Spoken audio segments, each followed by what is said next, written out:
का जड़ कर्म चेतन बंधकारु कर्म के अवसान का कह कर स्वरूप यथार्थ जग का जो किया उपकार है उसके लिए जिन वाणी माँ को वंदना शत बार है वंदना शत बार है वंदना शत बार है।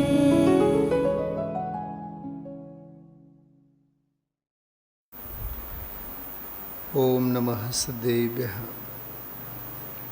ओम नमः सदेभ्यः ओम नमः सदेभ्यः।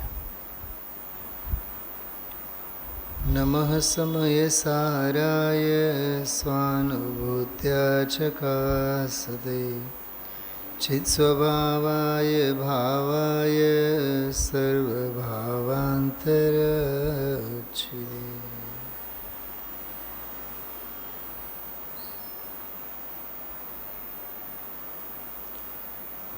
શું કહેવું આજના વ્યાખ્યાન અંગે?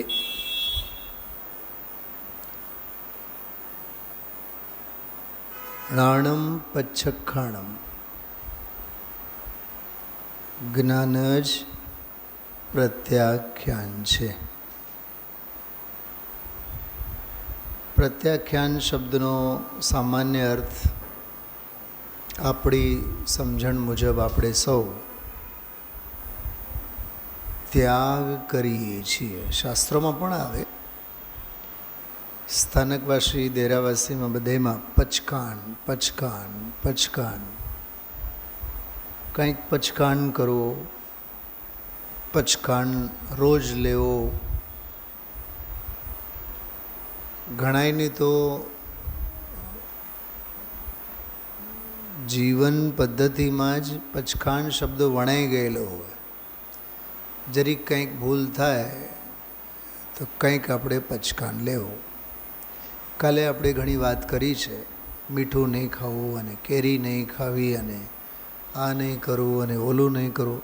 ટૂંકમાં ક્રિયાઓમાં બંધાણી થઈ જવું, એને પચકાણ આપણે કર્યું. અને સ્થાનકવાસી સંપ્રદાયમાં તો પચકાન પ્રત્યાખ્યાન જેવો કોઈ ધર્મ જ નથી. સ્થાનકવાસીમાં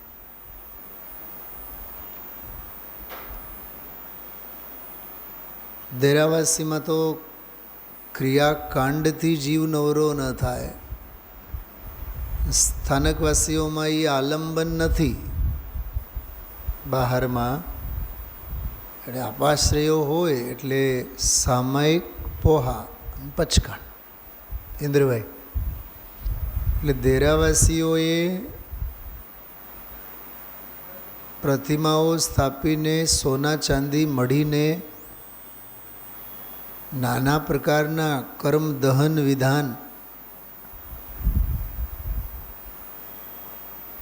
ક્રિયાકાંડોમાં એવા રાચેલા છે કે તત્વ શું છે, જૈન પનું કોને કહેવાય એનું જરીએ ભાન નથી. અને સ્થાનક સંપ્રદાયમાં અપાશ્રયો હોય એટલે મૂર્તિ પૂજકપણું એનામાં ન હોય. એટલે આલંબન તો ક્યાંક હોવો જોઈએ ને. શ્રદ્ધા નવરી ન હોય, જ્ઞાન નવરો ન હોય અને આચરણ ચારિત્ર પણ આલંબન વિના ન હોય બાહ્યમાં. એટલે સામાયિક કરો, પચરંગી સામાયિક. આપણે પચરંગી ધજા અંગે તો સાંભળેલું, પણ સામાયિક પણ પચરંગી હોય આજે ખબર પડી. ગુરુદેવશ્રીને સાંભળવાથી છે ને આપણને સામાજિક પરિપ્રેક્ષ્ય અને દાર્શનિક તાત્વિક ભેદો ફાંટાઓ બધા જે પડેલા હોય માન્યતાઓના, બધું જ ખ્યાલમાં આવે. એને ઓલું નાટક સાહિત્યની ભાષામાં કહીએ દેશ કાળ અને વાતાવરણ બધું જ ખ્યાલમાં આવે. ગુરુદેવશ્રીના પ્રવચનને મનોયોગપૂર્વક સાંભળો તો સ્થાનકવાસીમાં પચરંગી સામાયિક. હવે પચરંગીમાં 5 રંગનું અર્થઘટન શું છે એ આપણને કંઈ ખબર નથી અને એની ગરજ એ નથી. હા, એટલું ખબર પડે છે સમતા ભાવનો લાભ સામાયિક એનું ત્યાં ભાન નથી. જે પણ સામાયિક ક્રિયાઓ કરતા હોય, હજી એક વાત કરું છું, સમતા ભાવ એટલે વીતરાગ ભાવ.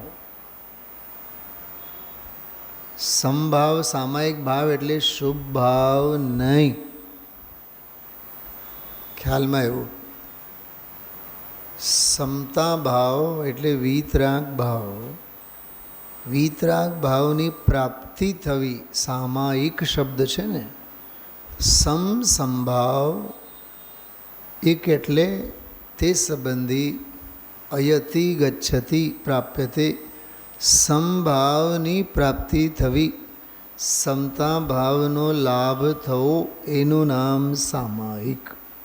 એનો શાબ્દિક અર્થ સામાયિકનો આવો છે.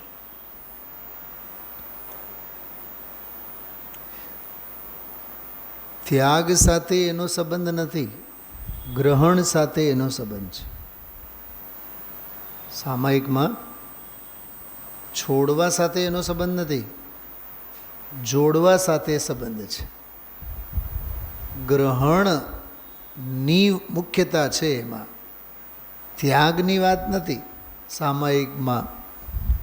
એમ પચકાંડમાં પ્રત્યાખ્યાનમાં આજે ગુરુદેવશ્રીએ છેલ્લી 10-15 મિનિટમાં પ્રત્યાખ્યાનના સમયે ધ્યાન ગયું હોય તમારે, પ્રત્યાખ્યાનના સમયે ત્યારે ગુરુદેવશ્રી બહુ ગંભીર થયા હતા અને એનો કોઈ સર્વસામાન્ય અર્થ નથી કર્યો.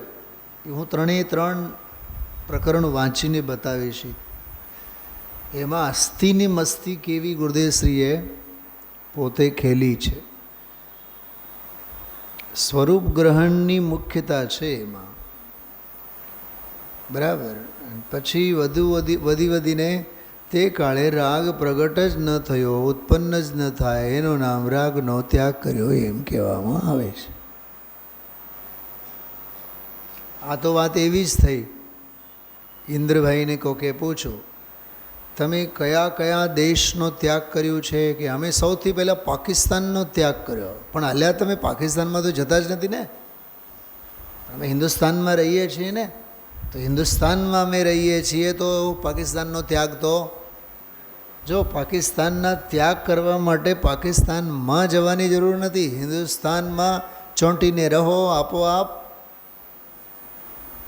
પાકિસ્તાન શું, હિન્દુસ્તાન સિવાયના બધા જ દેશોનો ત્યાગ આપોઆપ થઈ જાય.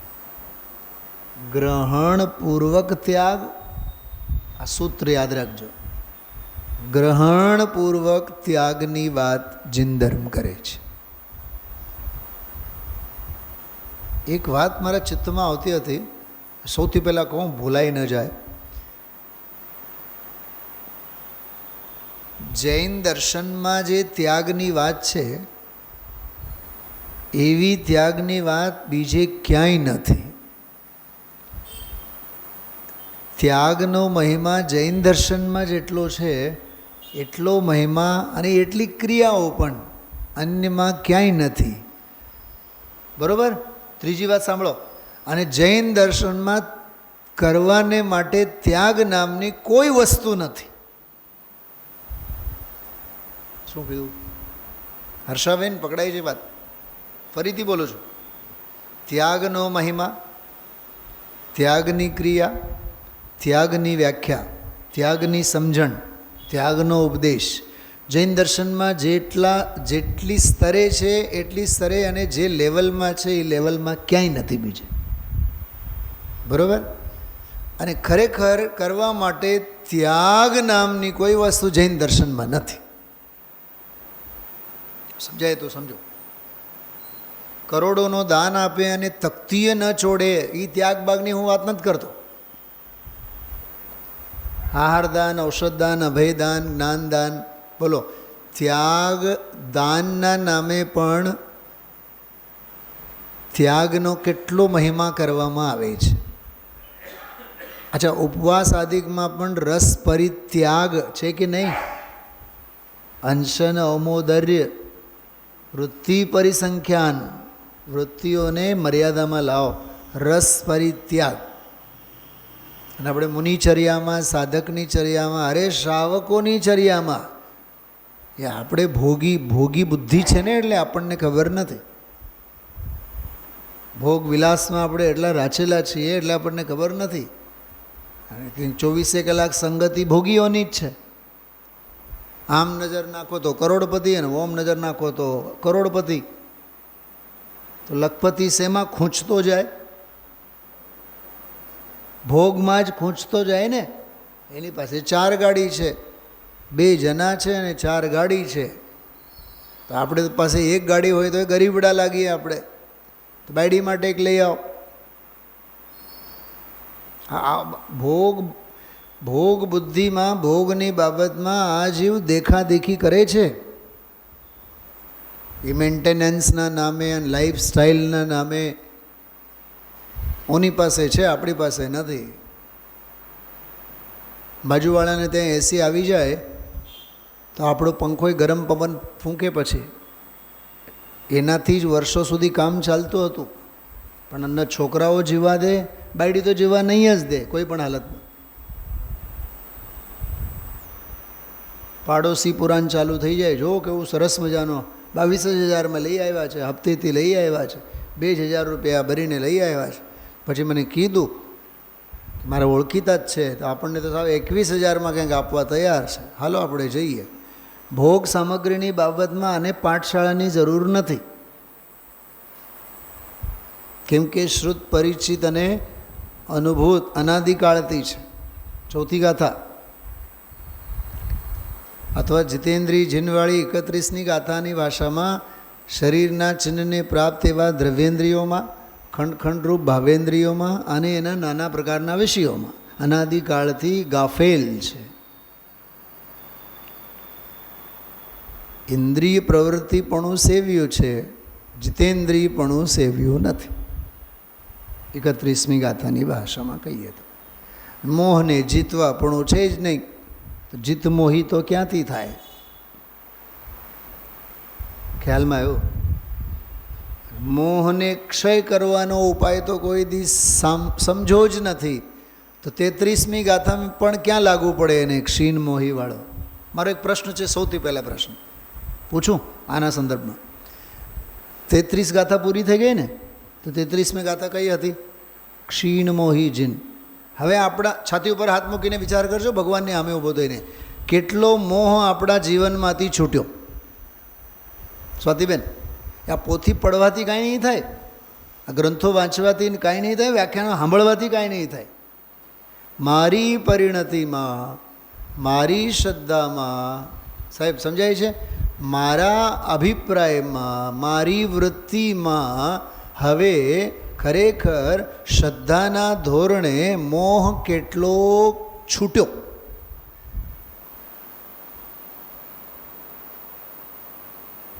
હવે હું 4 કપડાં હશે તો હું 3 કપડાથી કામ ચલાવીશ, 6 દુકાનો હશે તો 2 ને તાળા મારીશ અને 4થી હું કામ ચલાવીશ.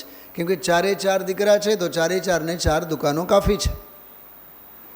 અને મારા નામથી પણ હું જે 80 વર્ષની ઉંમરમાં જઈને બેસું છું એ હવે દીકરાઓને આપી દઉં છું, અને હવે અધ્યયન સ્વાધ્યાયમાં હું રહીશ. હવે મારે આ રોટા રળવાથી બંધ. 33મી ગાથા સુધી વાંચી ગયા છીએ તો મોહ કેટલો છૂટ્યો? હું તો એમ કહું છું સવિકલ્પ જ્ઞાનમાં કેટલો છૂટ્યો? હકીકતમાં તો જ્યારે છૂટશે ત્યારે છૂટશે. વિચારો, પોતાની જાતને વિચારો. દરેક ગાથા અને દરેક પ્રકરણ પછી કામના પ્રશ્નો પોતાની જાતને પૂછવા. જીતેન્દ્રિય જીનના ગીત ગાયા 4 દિવસ.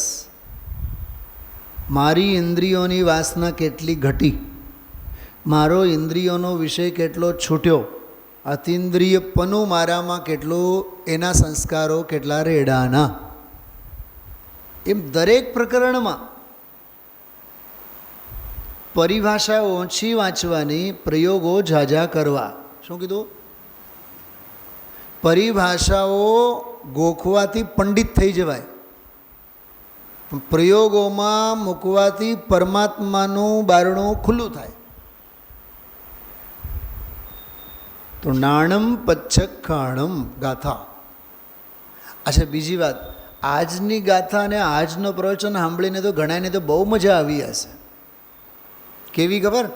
બહાર તો ક્યાંય કરવાનું છે નહીં, આપણે તો બધું જ્ઞાનમાં જ કરવાનું છે. એટલે આજે તો ગુરુદેવશ્રી બહુ હેલું માર્ગ આપણને બતાવી દીધું. જ્ઞાન જ પ્રત્યાખ્યાન છે. પણ 34માં જઈને આ વાત કરી છે. તને બીજી ગાથામાં, ચોથી ગાથામાં દંડા ઘણા માર્યા છે. તને 8મી ગાથામાં મ્લેચ્છ કીધું છે.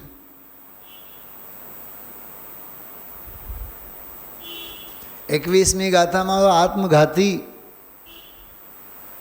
મહાપાપી દુરાત્મન કીધું છે. 19મી ગાથાથી તો દાંડી પીટીને કીધું, તારો જેવો કોઈ અનાદિ અપ્રતિબુદ્ધ નથી. કેટલા બધા ગાળ દીધા છે, કેટલા બધા તારા અપલક્ષણો, એ નામોમાં અપલક્ષણો છુપાયેલા છે. કાંઈ એકે અપલક્ષણ ખ્યાલમાં ન આવ્યું? છાતી ઉપર હાથ મૂકીને આપણે વિચારવાનું. બસ આટલી જ વાત મગજમાં આવી ગઈ. જ્ઞાન જ પ્રત્યાખ્યાન છે. બસ જ્ઞાન જ પ્રત્યાખ્યાન એટલે જ્ઞાન જ ત્યાગ છે. પરનો ત્યાગ કરવો તો છે નહીં, પણ કહેવો એ ઉપાધિ માત્ર છે. જો કેવું ગજબની વાત! કરવો એવો તો છે નહીં પરનો ત્યાગ, કહેવો એમ કહેવું એ ઉપાધિ માત્ર છે, નામ માત્ર છે. ભાવાર્થમાં શબ્દ છે નામ માત્ર, કથન માત્ર છે નહીં. વસ્તુ સ્વરૂપમાં એવું કાંઈ છે નહીં. જાણવાપણું છે, જ્ઞાનમાં જાણવાપણું છે, જ્ઞાનમાં કંઈ છોડવાપણું છે, પરનું એવું નથી. તમારું ધ્યાન જો જતું હોય તો હું જે ગ્રંથમાં, સમયસારજી ઓરિજિનલ ગ્રંથમાં પાનું ખોલીને બેઠો છું, 612 સમયસારમાં, અમે 16મી શક્તિ છે. આજની આ 34મી ગાથા એટલે 16મી શક્તિનો એપિસેન્ટર. જેમ બીજી ગાથા જીવો ચરિત દંસણ, એ જે ગાથા આવી ને, એ ગાથામાંથી જ જીવો જીવત્વ શક્તિ અમૃતચંદ્રાચાર્ય દેવે કાઢી. એમાં નાણમ પચ્છખાણમ જ્ઞાન જ પ્રત્યાખ્યાન છે. આવાળી જે 34મી ગાથા છે, એ આ ગાથા જ મૂળ આધારભૂત સ્ત્રોતરૂપ ગાથા છે, જેમાંથી 47 શક્તિઓમાં આ શક્તિ નીકળી છે, ત્યાગોપાદાન શૂન્યત્વ શક્તિ. શૂન્ય છે. શેનાથી શૂન્ય છે? બોલો? ત્યાગથી શૂન્ય છે. હજી કોઈનાથી શૂન્ય ખરો કે? હા છે ને, ઉપાદાનથી શૂન્ય છે. ઉપાદાન એટલે ગ્રહણ. એક એક શબ્દ 47 શક્તિઓમાં પણ દરેક શક્તિઓના નામમાં પણ બહુ મરમ છે. ત્યાગ શૂન્યત્વ શક્તિ, ઉપાદાન શૂન્યત્વ શક્તિ, એમ આ એકમાં બે છે. મૂળ શક્તિનું નામ શું? હા, હવે એના બે અર્થ કરો કે શૂન્યપણું છે. તો શેનાથી શૂન્યપણું છે? ત્યાગથી. એટલે ત્યાગ કરવા જેવું એમાં કાંઈ છે નહીં.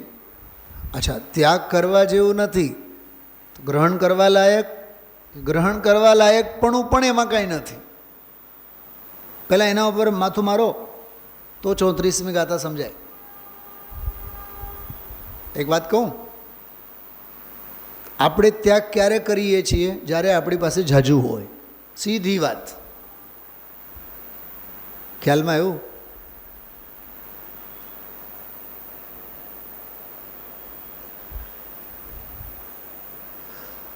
હમણાં ગયા મહિનામાં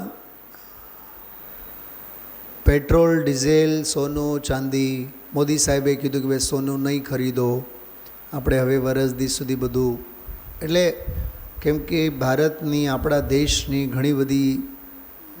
ઘણો બધો અર્થ વ્યય, અપવ્યય ગોલ્ડ ઉપર જાય છે.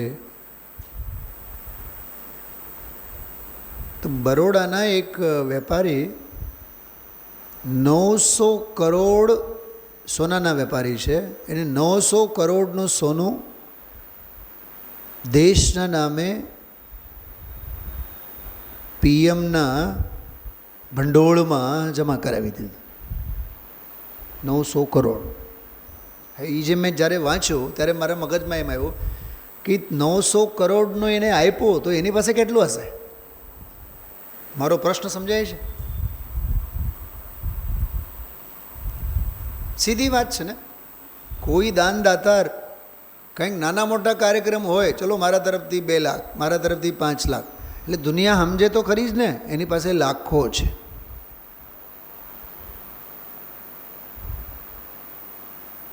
આજે તો ગુરુદેવશ્રી ઓલી ચાલી ધમાલવાળી વાત કરેલી છે ઘણી. ધમાધમ ચાલી, મોક્ષ માર્ગ રહ્યો દૂર. એરણની ચોરી અને સોયનું દાન. ચોરી શેની? એરણની. સ્વાતિબેન, એરણ એટલે સોનાની સળી. હોનાની સળી એ ચરું, ચોરી તો એ નહીં કરે. દાન શેનું આપે? દાન તો સોયનો આપે, જે 25 પૈસા 50 પૈસામાં આવે. અને ઓલું 25 અબજ 25 ખરબ રૂપિયાનો એરણની ચોરી કરે. એ ચોરી મોટામાં મોટી. હા, અને આપણા બધા સમાજમાં એ જ ઘાટ all over India, all over વર્લ્ડમાં જોવા આવે. 10 દિવસ દરમિયાન મંદિરના પગથિયા ન ચડે, 10 દિવસ દરમિયાન કોઈ દી સ્વાધ્યાયમાં ન હોય, 10 દિવસમાં કોઈ દિવસ દેવગુરુ ધર્મ આદિ ભક્તિમાં ન હોય, અને 10 દિવસ દરમિયાન જેને હોલસેલ ધર્મ એવા કરવા હોય, પ્રતિક્રમણ પણ 10 જ દિવસ માટે કરવાના હોય, કેમ કે બાકીના 350-55 દિવસ અતિક્રમણ કરવાના હોય. તો અતિક્રમણ જે કરે ને એને જ પ્રતિક્રમણની હોશો હોય. ધન્ય છે તે દિગંબર મુનિ ભગવંતો આહાર માટે નીકળ્યા હોય, દોષ ક્યાંય નહીં લાગે, પણ પ્રતિક્રમણ કરવાનો નિયમ છે. દિવસમાં 3 વાર પોતાની ગુરુની સાક્ષીએ 3 વખત પ્રતિક્રમણ કરે અને કરે જ, દોષ લાગે કે દોષ ન લાગે. તો આપણા જીવનમાં ત્યાગનો સ્વરૂપ કેવો છે વિચાર કરો. હા,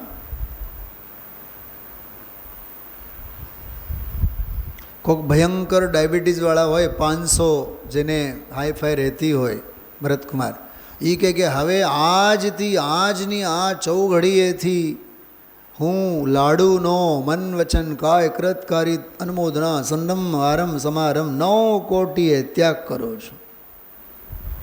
પણ ખાવાના હતા એક ભાવમાં, એ બધા તો ખાઈ લીધા છો, હવે હું? એટલે ભોગવીને આ જીવ થાકી જાય, અને પછી ડૉક્ટરોએ જવાબ કીધું કે હવે આ વસ્તુને તમે અડતા નહીં. પછી આવે હો કર નિરાશ સબ જગ ભર સે અબ સિદ્ધ શરણ મેં. એટલે ધર્મની ગાદી પણ મળી ગઈ, બધાયની વાવાઈ લૂંટી. ઓહો, આને તો જો યાવત જીવ લાડુનો ત્યાગ કર્યો. પણ ત્યાગ શું ખાક કર્યો? અહીંયા આ ગાથા તો એમ કહે છે ગ્રહણ જ નહોતો કર્યો તો ત્યાગ શેનો કર્યો. આ ગાથા તો એમ કહે છે ગ્રહણ કરેલ હોય તો ને ત્યાગ કરેલ હોય, ત્યાગ કરવા જેવું હોય તો ગ્રહણ કરવા જેવું પણ હોય. એટલે આ શક્તિ એમ કહે છે, જો અન્યોન અતિરિક્ત સ્વરૂપ નિયતત્વ રૂપા. આ વાત સમજવા જેવી છે. ન્યૂન એટલે ઓછું, અન્યૂન એટલે એમાં વધુપણું કાંઈ નથી, અને અનતિરિક્ત અનતિરિક્ત, અતિરિક્ત એટલે બીજું, અનતિરિક્ત એટલે બીજું ન હોય એવું. સ્વરૂપ નિયતત્વરૂપા, સ્વરૂપ રૂપે જ નિયત એવી ત્યાગોપાદાન શૂન્યત્વ શક્તિ છે. જો જે ઘટતું નથી, વધતું નથી, આનો અર્થ ગુજરાતીમાં. એટલે જેમાં કંઈ ઘટાડો થાય અને જેમાં કંઈ વધારો થાય. સાંભળો, ઘટવું કંઈક હોય તો બહારથી B12ની જેમ લેવાનું થાય, બરાબર? B2 વિટામિન લેવાના થાય, ઘટતું હોય તો અંદર. અને વધ્યા રાખતું હોય તો શું કરવાનું? ત્યાગ કરવાનું થાય ને પછી તો. અમારા એક મિત્ર હતા, ગુજરી ગયા. એ તો મુકેશભાઈ, એનું નામ મુકેશભાઈ, ઇન્દોરમાં ઢાઈદ્વીપના સર્વા. દર મહિને સિંગાપુર જતા. ફરવા નહીં ભાઈ ઇન્દ્રભાઈ, ફરવા નહીં. શરીરમાંથી 7, 8, 10 બોટલ ભરીને લોહી કાઢવા માટે. કેમ કે એને કેવો ભયંકર રોગ હતો, શરીરમાં લોહી વધ્યા જ રાખે. લોહી વધ્યા રાખે, એ વધે એટલે બેહોશ થઈ જાય સાવ. તો એની દર મહિનાની અપોઇન્ટમેન્ટ હતી, સિંગાપુર જાય. મેં એક વખત મજાકમાં કર્યો, તમે તો ધન્ય ભાગ્ય યાર, તમે તો સિંગાપુર દર મહિને જાઓ. પણ મને કહે, સુનિલભાઈ સિંગાપુર શા માટે જઈએ, મારો અંતરાત્મા જાણે છે. દર મહિને 8-10 બોટલ ભરીને લોહી કાઢે. એમાં ને એમાં મરી ગયા, ગુજરી ગયા એમાં જ, એ જ રોગમાં. તો વધે તો કાઢે ને. પણ અહીંયા એમ કહે છે, મારો એવો નિયત સ્વરૂપ એવો છે. ગજબનો શબ્દ, નિયત સ્વરૂપ. નિયત સ્વરૂપ એટલે ફિટમ ફિટ, ટંકોત્કીર્ણ એવો સ્વરૂપ છે. એમાં કંઈ ઘટાડો નથી, એમાં કંઈ વધારો નથી. હવે ઓલી એડિશનલ વાત, એમાં કંઈ ઘટાડો નથી એટલે ઉપાદાનપણું નથી, એમાં કાંઈ વધારાપણું નથી એટલે છોડવાપણું કાંઈ નથી. માટે એ ત્યાગ અને ઉપાદાન શૂન્યત્વ શક્તિવાળું છે. પણ આપણને બાઈઓને તો ટેવ હોય, વધારાની એલચી છે, તમારે એલચી જોઈએ છે, તમારા ભાઈ હમણાં ગઈકાલે લઈ આવ્યા છે 2 કિલો, જાઓ લઈ જાઓ. બોલો, ગૃહસ્થાશ્રમમાં આપણે કેવું છે? હા, ઘઉંનો લોટ જોઈએ છે, 2 વાટકી ભરીને છે ને, તમારે જોઈએ એટલે લઈ જાઓ. તમારા ભાઈનું તો બહુ જ હંમેશા એ બહુ સેવામાં માને. આડોશ પાડોશવાળા ગમે ત્યારે આવે, હાથ ફેલાવે, આપણે ખાલી હાથ નહીં જઈ દેવાનો, નહીં તો પછી આપણા જેવા કોઈ દરિદ્રી નથી. સમયસર વાંચે છે એ કોઈ દી વાંચે, એ કોઈ દી નથી આવતા. તો તમે કેવી રીતે આવો મંદિરે? એ આવે ને મૂકવા, અચ્છા મૂકીને જતા રહે. હા, એ તો અંદર એ નહીં આવે, હું કેટલું કહું એને. પણ સાહેબ તમે તો ઓળખો જ છો, કાળ લબ્ધિ વિના તો નહીં થાય. જો આ ઘરના આપણા ઘાટ એવા છે, સેમાં માનીને બેઠા છે. તો એ આપણા પતિ પરમેશ્વર, ખોટું નહીં લગાડતા.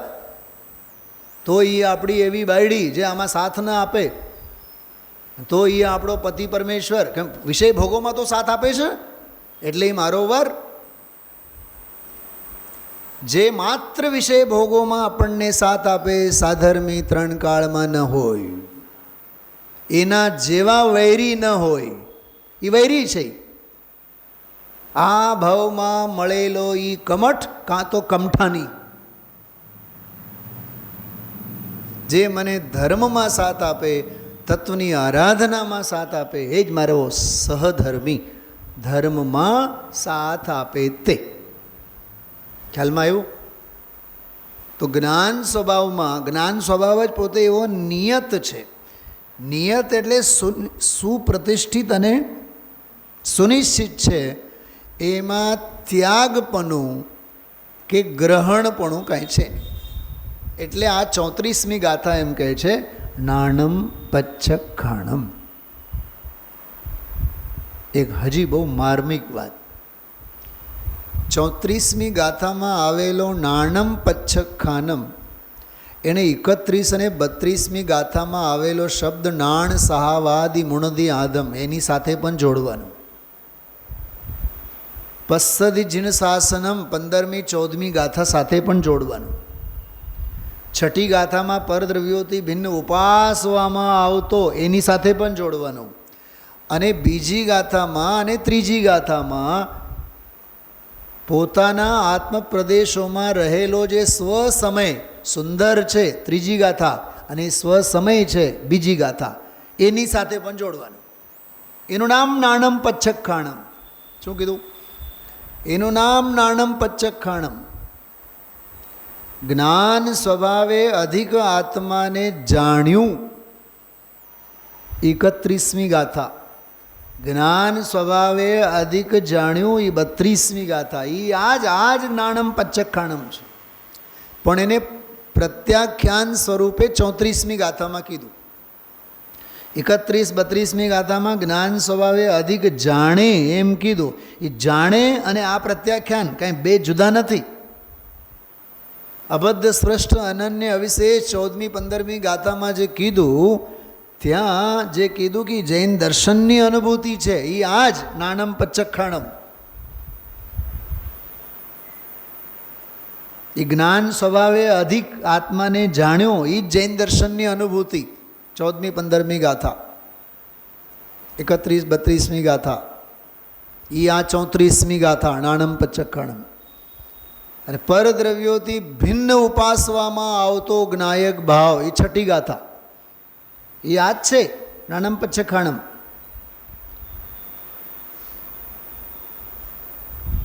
અથવા જીવ અજીવ આશ્રવ બંધ સંવર નિજરા મોક્ષ 13મી ગાથા. પરમાર્થથી જાણેલા એ સમ્યક્ત છે. એ આ પરમાર્થથી જાણેલા એ આ સમ્યક્તની વ્યાખ્યા ત્યાં. એ આ નાણમ પચ્છખાણમ. અથવા કામ ભોગ બંધનની કથા, જેનાથી વિભક્ત થવું છે અને અનાદિકાળથી જે શ્રુત નથી, પરિચિત નથી, અનુભૂત નથી, એવો પરથી વિભક્ત સ્વરૂપ અને સ્વસ્વભાવે એકત્વ સ્વરૂપ ભગવાન આત્મા, એને જાણવું, એમાં રમવું, એનું નામ નાણમ પચ્છખાણમ. જે ચોથી ગાથામાં કહી આવ્યા. જે એકત્વ અને વિભક્તની વાત 5મી ગાથામાં પ્રતિજ્ઞા રૂપે કહી આવ્યા. જેને સ્વસમય રૂપે ત્રીજી ગાથામાં કીધું. સ્વસમય રૂપ પરિણમન જે શોભા છે, આ શબ્દો છે એમાં. રાગ રૂપે પરિણમવાનું એ કદ્રૂપતા છે, વિદ્રૂપતા છે, એ શોભા નથી. ત્રીજી ગાથા, અને એનું નામ સ્વસમય છે. તો તમે બીજી, ત્રીજી, છઠ્ઠી, 7મી, 9મી, 10મી કેવળ આત્માને જાણે છે. ખ્યાલમાં આવ્યો? 11મી પરમાર્થથી જાણેલા આ સમ્યક્ત છે. 14મી 15મી જૈન દર્શનની અનુભૂતિ. 17મી 18મી જીવ રાજાને જાણવું, એને શ્રદ્ધવું અને એનું અનુસરણ કરવું. એ બધું એ જ નાણમ પચ્છખાણમના જ બધા જુદા જુદા એપિસોડ છે. ખ્યાલમાં આવી? મૂળ વાત સમજાય છે? ગ્રહણ જ નથી કર્યો તો ત્યાગ શેનો? અચ્છા, એક હું શબ્દ બોલું. ગઈકાલે ગુરુદેવના પ્રવચનમાં આવ્યો હતો. ધ્યાન ગયું હોય, વાંચ્યું હોય, પછી ઘરે જઈને પ્રાગભાવ, પ્રધ્વંસ અભાવ, અન્યોન્ય અભાવ, અત્યંત અભાવ, 4 અભાવોની વાત કરી. ગુરુદેવશ્રી બોલ્યા કે દ્રવ્ય વચ્ચેનો જે અભાવ, દ્રવ્ય વચ્ચેનો જે અભાવ એ અત્યંત અભાવ. પૂતગલ દ્રવ્યની વર્તમાન વર્તી પર્યાયમાં જે અભાવ એ અન્યોન્ય અભાવ. બધું સમજાવ્યા ગુરુદેવશ્રી ગઈકાલે. અને પૂર્વ પર્યાયનો પ્રાગ અભાવ, વર્તમાનમાં પૂર્વ પર્યાયનો અભાવ છે પ્રાગભાવ. પ્રધ્વંસાભાવ એટલે થનારી પર્યાય એનો વર્તમાનમાં તો અભાવ જ છે, એ તો હજી થઈ જ નથી. તો પર્યાય વચ્ચેનો અભાવ પ્રાગભાવ, પ્રધ્વંસાભાવ. પૂતગલ દ્રવ્યની એક સમયની પર્યાયો વચ્ચેનો અભાવ એ અન્યોન્ય અભાવ. અને દ્રવ્ય વચ્ચેનો જે અભાવ એ અત્યંત અભાવ. સાંભળો, ગુરુદેવશ્રી એક બહુ માર્મિક વાત કરી. ઓલો જે અભાવ આવે છે ને દ્રવ્ય વચ્ચેનો અભાવ, એમાં અને આમાં જે અભાવ છે જ્ઞાન અને રાગની વચ્ચે આ અત્યંતા ભાવ જુદો છે ને ઓલો અત્યંતા ભાવ જુદો છે. અતિશય માર્મિક વાત હતી. મને તો એટલો બધો મહિમા આવ્યો ગુરુદેવશ્રી અંગે કે આપણી તો જિંદગી નીકળી ગઈ 4 અભાવોનો 6 દ્રવ્યો ઉપર લાગુ કરીને. ગુરુદેવશ્રી તો એક ઝાટકે જ્ઞાન જુદો અને રાગ જુદો, આ અધ્યાત્મનો અત્યંતા ભાવ છે, ઓલો નહીં. ઓલો તો દ્રવ્ય વચ્ચેનો છે. એટલું સરસ બોલ્યા છે ગુરુદેવશ્રી. એ પ્રકરણ તો આમ 2, 3, 4 વખત વાંચો તો જ એ મગજમાં બેસે. હું તો કહું 4-8 દિવસ પછી યાદ કરું તો યાદે ન રહે આપણને કે ગુરુદેવશ્રી આવું કંઈ કહી ગયા છે. બોલો, પાના નંબર બોલો શૈલાબેન. 107. હા 7. આજે 110, 12 બધા ચાલ્યા ને. હમણાં જ ગઈકાલે જ આ વાત લીધી છે, ગઈકાલના જ પ્રવચનમાં આવેલી. હું તો આમ એકલો ને એકલો છે ને નાચતો હોઉં, ગાંડો થતો હોઉં કે વાહ ગુરુદેવ, એટલું સરસ. જો પાના નંબર 107 ઉપર જો વચ્ચે ભાવાર્થમાં છેલ્લી 3-4 લીટી જો, એ જુદી વસ્તુ બોલ્યા, એક દ્રવ્ય અને બીજા દ્રવ્યની પર્યાય વચ્ચે અત્યંતા ભાવ છે. એ જુદી વસ્તુ શૈલાબેન, એ પાઠશાળાના એકોએક ટાબરિયાને ખબર છે અત્યંતા ભાવ, ભણાવનારના ગુરુજીઓને પણ ખબર છે, પણ એ જુદી વસ્તુ. આ તો અધ્યાત્મના અત્યંત ભાવની વાત છે.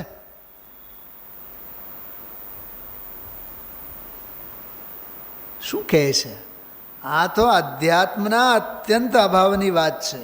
ઓલો અત્યંત અભાવ ન્યાયશાસ્ત્રનો, મેં મારા ગ્રંથમાં નામ લખી રાખ્યું છે. આ અત્યંતા ભાવ અધ્યાત્મશાસ્ત્રનો, ઓલો ન્યાયશાસ્ત્રનો, જે ન્યાય આપણે ભણીએ છીએ. ન્યાયશાસ્ત્રમાં વસ્તુ વ્યવસ્થામાં કહેવામાં આવે, અને આ તો અધ્યાત્મના અત્યંત અભાવની વાત છે. વળી પાછો ફકરો જ્યારે લીધો, શું કહ્યું એમ કરીને બીજી વખત સમજાવ્યું. આ ગુરુદેવશ્રીને કાંઈ કોઈના બાપની બીક નથી, બોલતા પણ હોય છે, ફરીને લેશું, આપણે ક્યાં પુનરાવૃત્તિ. સમજાય છે કેટલી વાત, એકને એક વાતને રિપીટ કરે છે ગુરુદેવશ્રી. તો પકડાય છે આ ત્યાગોપાદાન શૂન્યત્વ શક્તિના મૂળિયા 34મી ગાથામાં છે. અચ્છા, પ્રશ્ન છે, હું મારા તરફથી પ્રશ્ન પૂછું છું. મને એવું લાગ્યું, હેલો, મેં મારા આનંદમાં કહું છું, 34મી ગાથાના ગીત 10મા કળશમાં આચાર્ય ગાઈ ગયા છે. 13મી ગાથા પછી 14મી ગાથા પહેલાં. આત્મ સ્વભાવમ પરભાવ ભિન્નમ મા પૂર્ણમાદ્યંત વિમુક્તમેકમ વિલીન સંકલ્પ વિકલ્પ જાલમ પ્રકાશયન શુદ્ધનયોભ્યુદયથી. આ કળશ, આ 34મી ગાથાનો જ શું કહીએ, મંડપ મુહૂર્ત છે. 34મી ગાથામાં જ્ઞાનના લગ્ન કર્યા, એનું મંડપ મુહૂર્ત આ 13મી ગાથા પછી આ કળશમાં કહી ગયા છે. આત્મ સ્વભાવ કેવો છે? આત્મ સ્વભાવમ, આત્માનો સ્વભાવ ભાવ કેવો છે કે પરભાવ ભિન્નમ. આજે આવ્યું હતું એ ગાથામાં બધું આવ્યું ને, પરભાવ અને પરભાવના નિમિત્તે થતા બધા ભાવો, એના લક્ષણો. આ તે પરભાવ ભિન્નમ, ભાવ એટલે દ્રવ્ય, પરદ્રવ્યોના ભાવો, ગુણો, પર્યાયો. પરભાવ ભિન્નમ, અને વળી પાછું કેવું છે? આપૂર્ણ, અપૂર્ણ નહીં. મૂળ કળશમાં જોઈને ઘરે જઈને વાંચજો, અપૂર્ણ નહીં, આપૂર્ણ. આપૂર્ણ એટલે ચારે બાજુથી ભરેલો, લબાલબ. આપૂર્ણમ કહે છે કે આદ્યંત વિમુક્ત મેકમ. વાહ, કેટલો સરસ શબ્દ! આદિ અંત વિમુક્તમ એટલે જેને આદિ નથી અને અંત નથી, અનાદિ અનંત એવો. બરાબર. વિલીન સંકલ્પ વિકલ્પ જાલમ, બધા જ સંકલ્પ વિકલ્પોના સમૂહો વિલય થઈ ગયા છે. વિલીન સંકલ્પ વિકલ્પ જાલમ પ્રકાશયન શુદ્ધ નયોભ્યુદયતી, એવો એ શુદ્ધ નય ઉદયને પામે છે, અવતરિત થાય છે. એનું નામ જ્ઞાન. બસ એ જ્ઞાન જ પ્રત્યાખ્યાન છે. પ્રત્યાખ્યાન પણ કાંઈ બીજું નથી. તો એક તો શક્તિઓની વાત, ત્યાગોપાદાન શૂન્યત શક્તિને આ કળશ, આનો જ આખો નિચોડ, આના જ મૂળ ભાવ 34મી ગાથામાં છે. ઋણાણમ પચ્છખાણમ. મેં તો આજે આગળ પાછળની પણ ઘણી બધી ગાથાની મેં તમને બધી વાત કરી છે, એટલે તમે એકવાર નહીં 10 વાર સમજો, વિચારો તો જ એ વસ્તુ ખ્યાલમાં આવે એવી છે. સવે ભાવે જમ્મા પચ્છખાઈ પરે તિણાદૂણમ તમ્મા પચ્છખાણમ નાણમ નિયમા મુણેદવમ સ્વભાવને પર જાણીને પચ્છખાણ ભાવોનું કરે, તેથી નિયમથી જાણવું કે જ્ઞાન પ્રત્યાખ્યાન છે. સાંભળો, ઉપલક દૃષ્ટિએ તમે ગાથા વાંચો ને તો આપણને એમ થાય છે કે આ ગાથા તો આપણને સમજમાં આવી ગઈ, પણ એક એ સાંભળો, મારી વાત સાંભળો. ગુરુદેવશ્રી એક દાખલો આપતા હોય, સંતાનોનું ગાંડપણું, પાગલપણું આજકાલના ગ્રહસ્થોને કેટલું, એનો એક દાખલો આપતા હોય. મોટી ઉંમરે લગ્ન કર્યા હોય, 40-45 વર્ષે લગ્ન કર્યા હોય, બીજા 10-20 વર્ષ સુધી સંતાન જ ન થાય, એટલે 55-60 પહોંચી ગયા. 60 પછી બાયડીની ઉંમર થઈ ગઈ હોય 45-50, અને પતિ પરમેશ્વરની ઉંમર થઈ ગઈ હોય 60, અને પછી જે છે ને દુનિયાભરના જેટલી પૂંજી હતી એ બધો ખર્ચો કરીને પછી બાળક રહ્યું અને બાળક થયું. બોલો હવે એનો આનંદ હમાય? ગુરુદેવશ્રી કહે છે એવો ગાંડો થાય કે આખા ગામને બેડું આપે, બેડું કળશ, અમારે ઘરે હવે સંપત્તિ આવી. મારી નજરોમાં તો એવા દાખલાઓ છે, એવા પરિવારના દાખલાઓ છે ભારતમાંના. 64 યર્સમાં એક ભાઈ તો 72 વર્ષની ઉંમરમાં પરણી ગયા, 72 વર્ષની ઉંમરમાં, જાણીતા, ઓળખીતા. ગુરુદેવશ્રી જ્યારે આ વિષય આવે છે ત્યારે એ બ્રહ્મચર્યનો જે મહિમા કરે છે, ત્યાગ અને નિવૃત્તિનો મહિમા કરે છે, સાંભળો ને તો કાપો તો લોહી નહીં નીકળે. ક્યાં ખૂંચે જાય છે વિષય ભોગોમાં. હા,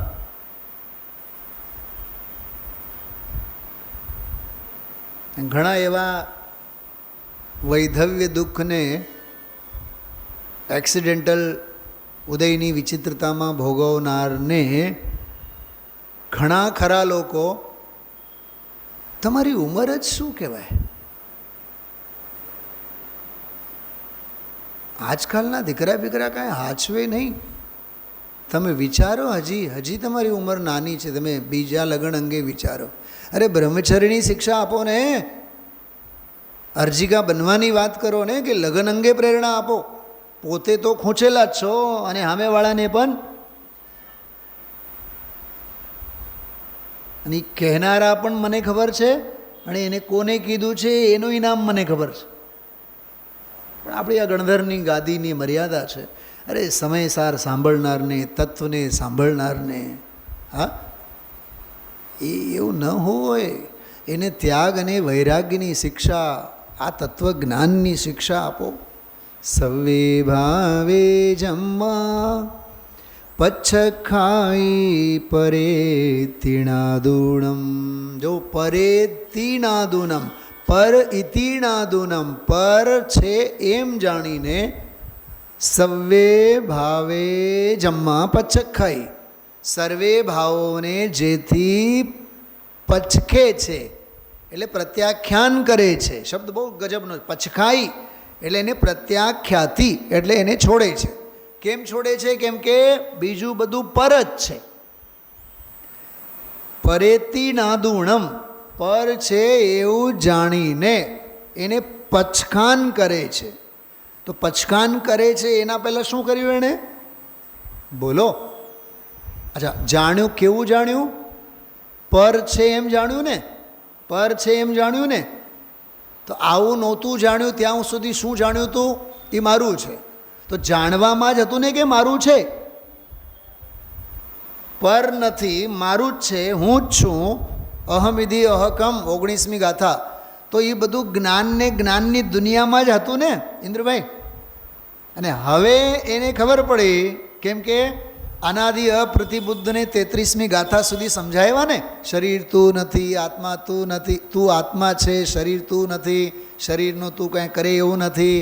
તો એવો અનાદિ અપ્રતિબુદ્ધવાળો જીવ જ આમાં જો સમયસાર જે મેં ખોલીને બેઠો છું 34મી ગાથા પહેલાં લાંબી ઉત્થાનિકા છે, એમાં લખ્યું છે કે બહુ સરસ છે. જો સ્વરૂપ જ્યોતિનો પ્રગટ ઉદય થવાથી અને નેત્રના વિકારીની માફક, નેત્રમાં વિકાર હતો ત્યારે વર્ણાધિક અન્યથા દેખાતા હતા, અને જ્યારે વિકાર મટ્યો ત્યારે જેવા હતા તેવા જ દેખવા લાગ્યો. પડળ સમાન આવરણ કર્મ સારી રીતે ઉઘડી જવાથી પ્રતિબુદ્ધ થયો ને. હવે સમજણવાળો થયો ને. સાક્ષાત દ્રષ્ટા એવા પોતાને પોતાથી જ જાણી શ્રદ્ધાન કરી, ટૂંકમાં પોતે જ ફોડી લીધું એણે, તેનું જ આચરણ કરવાનો ઈચ્છુક. આ શું શલાબેન? આ શું? જાણ્યું અને શ્રદ્ધ્યું. એ 1 થી 33મી ગાથા સુધીનો બધો જ પુરુષાર્થ થયો. શું કીધું? જો વસ્તુ સ્વભાવ કેવો? 3જી ગાથામાં, 2જી ગાથામાં. વસ્તુ સ્વભાવથી વિપરીત અવળચંડાઈ કેવી? 5મી ગાથા. વસ્તુ સ્વભાવનો સ્વીકાર કેવો? 6ઠ્ઠી ગાથા. વસ્તુ સ્વભાવનો સ્વીકાર થતાં કેવી અંદરની અદ્ભુત લબ્ધિ પ્રગટ થાય? 9મી 10મી ગાથા. વસ્તુ સ્વભાવનો સ્વીકાર થયા બાદ પણ કંઈક ભૂમિકા પ્રમાણે રહે એ બધો અભૂતાર્થ 11મી ગાથા. છતાં એનો આશ્રય લેવો પડે એ 12મી ગાથા. અને ખરેખર તો એ વસ્તુ સ્વરૂપની પ્રાપ્તિ જ જૈન દર્શનની અનુભૂતિ 14મી 15મી ગાથા. એમ એક એક ગાથાને સામે મૂકતા જાઓ, એના ઉપર ટપકા, ટીલા ટપકા કરતા જાઓ, રંગોળી કરતા જાઓ. ખ્યાલમાં આવ્યું? તો એ જીવ સમજતો આવ્યો છે ને, દૃષ્ટિમાં લેતો આવ્યો છે અને જ્ઞાનમાં લેતો આવ્યો છે, પણ એનાથી એને સંતોષ નથી. હવે કહે છે અમારી શ્રદ્ધાની ભૂલ તો માંડ ટળી, જ્ઞાનની ભૂલ તો માંડ ટળી, અજ્ઞાન ટળ્યું, અશ્રદ્ધા ટળી. હવે તો અમારા ચારિત્રને અમે ક્યાંય ખપવવા નથી માગતા. અમે તો ઈચ્છીએ છીએ આમાં ને આમાં જ ગળા ડૂબ રહીએ. એનું નામ ચારિત્રની અભિલાષા. હજી વાત સાંભળો ભગવતી આરાધનાની ભાષામાં. બોલો. એ દર્શનાચાર તો એ પામી આવ્યો, જ્ઞાનાચાર તો લઈને આવ્યો, વીર્યાચાર વડે તો એ દર્શનાચાર જ્ઞાનાચાર લઈ આવ્યો. હવે એને જોઈએ છે ચારિત્રાચાર. સ્વાતિબેન પકડાય છે? હૃદયમાં ક્યાંક ખૂણે એક શબ્દ પણ આવતો હોય ને, સાહેબ નથી પકડાતો તો આખો પ્રવચન બીજી વાર સાંભળવાનો, હજી નથી પકડાતો 3જી વાર સાંભળવાનું. તો દર્શનાચાર, જ્ઞાનાચાર, વીર્યાચાર એ બધું કરી આવ્યો છે. હવે એની ચિંતા શેની છે? અમે ઠરવા માગીએ છીએ, અમારે ચારિત્રાચાર જોઈએ, એના માટેનું છે. આચરણ કરવાનો ઈચ્છુક થયો થકો પૂછે છે આ સ્વાત્મારામને અન્ય દ્રવ્યોનું પ્રત્યાખ્યાન ત્યાગવું તે શું છે?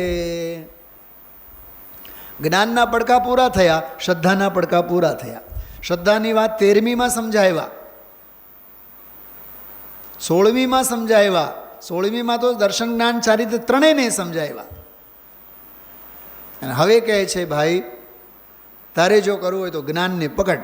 સ્વભાવને પર જાણીને પછખાણ ભાવોનું કરે, તેથી નિયમથી જાણવું કે જ્ઞાન પ્રત્યાખ્યાન છે. સમજાય છે? કેવો પાત્ર જીવ છે આ! કેટલું ભાતું લઈને આવ્યો છે. મને તો એક વિચાર આવ્યો આજે, પરમાણુ માત્ર પરિગ્રહ હોય તો શ્રમણ જાય નિગોદમાં, તો સ્કંદ માત્ર બધું મારું પરિગ્રહ, મારી ફેક્ટરી, મારો ધંધો, મારો વ્યાપાર, આવો માનનારો શ્રાવક ક્યાં જાય? પરમાણુ માત્ર પરિગ્રહ હોય તો શ્રમણ નિગોદમાં જાય.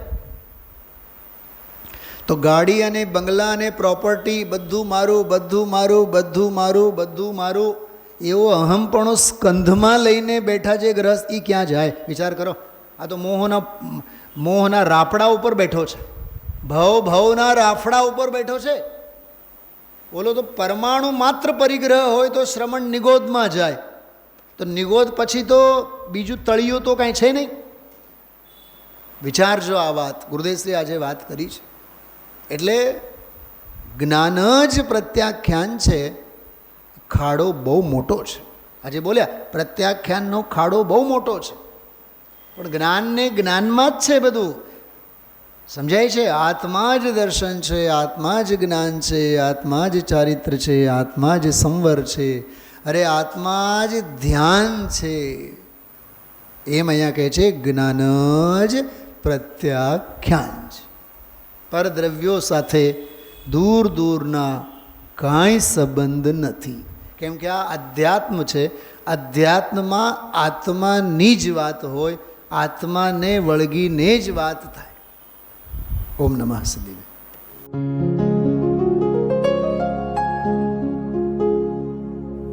निज निधि निज में बताए, यह अनंत उपकार है उसके लिए जिन वाणी माँ को वंदना शत बार है, वंदना शत बार है, वंदना शत बार है.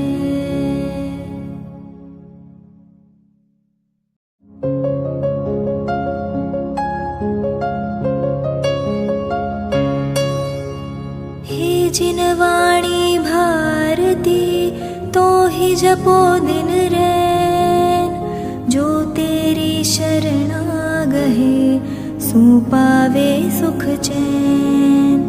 जा वाणी के ज्ञान ते सूझे लोकालोक, सो वाणी मस्तक नवो सदा देत हो ढोक.